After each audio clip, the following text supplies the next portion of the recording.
Decisions.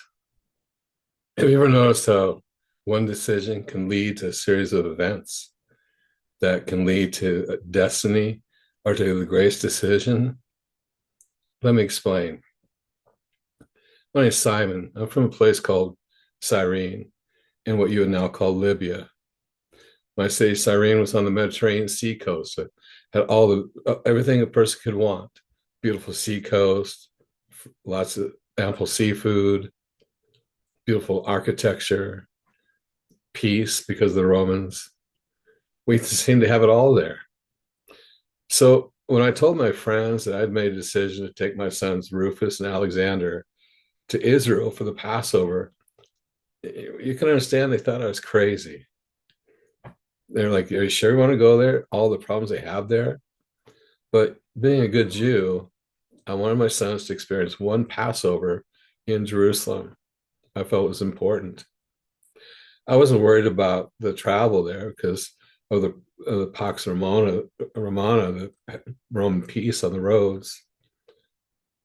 I felt that it'd be a good experience for my sons, and I looked forward to it myself. Along the way, we kept hearing about this man named Jesus who, off and on, who we heard about how he performed miracles and how he healed people. I thought they're just stories, because I never seen anything like that myself. When we got into Jerusalem, there seemed to be just a big commotion going on. So I thought, well, I get my sons to the room and let's just kind of chill out there for a little while. Let's hang out. Let's just be kind of safe and quiet. But we need some supplies for the Passover. So I thought, well, I went out with my sons to go to buy some things that we needed to celebrate the Passover.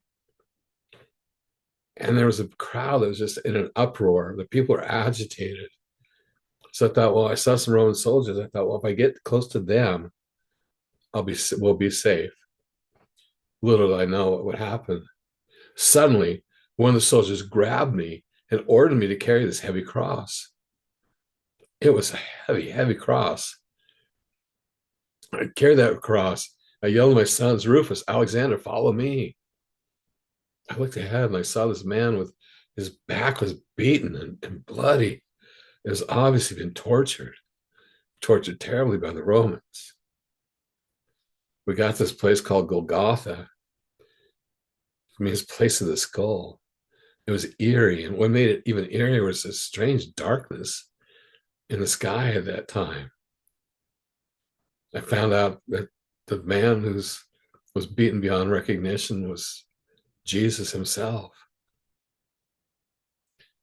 I didn't know what to do. I felt like I'd gone that far carrying that heavy cross along that road. So I stayed to see what was going to happen. Maybe he could get himself down. It really struck me when he said, after they nailed him to the cross, and while he was dying that agonizing death, when he cried out and he said, Father, forgive them. They know not what they do. I was aghast. I saw him kind of lurch up, like taking his last breath. And he said, Father, into your hands I commend my spirit. And then he died. It just happened all so quickly, so suddenly. It's just traumatic. I remember my sons. So I thought, I've got to get my sons back to the room. So we went back to the room to stay for the night, hoping to be safe. That night, as my son slept, it was the longest night of my life. I couldn't sleep. Images of the beaten and bloody body of Jesus kept going through my mind. The whole scene just stayed with me. It was like this trauma that just wouldn't leave. Daylight came. I tried as best I could to put the events of the day before behind me. I gathered my sons and we went out and the streets were quiet. Got what we needed for the Passover. thought I'd stay around for a few days, but then I started to hear rumors swirling around that this Jesus was supposedly alive again. I thought I had to find out what's going on. So I stayed for a while. One day there's a gathering, hundreds of people, and somebody recognized me as the man who carried the cross. They said, "Why don't you join us?" So I went to this gathering, and suddenly Jesus appeared. He was alive again. I mean, you can still see the scars in his wrists and on his feet, but he's alive. He defeated death. I decided at that moment I was going to trust in him as my savior. I was going to believe in him and follow him. What will you decide?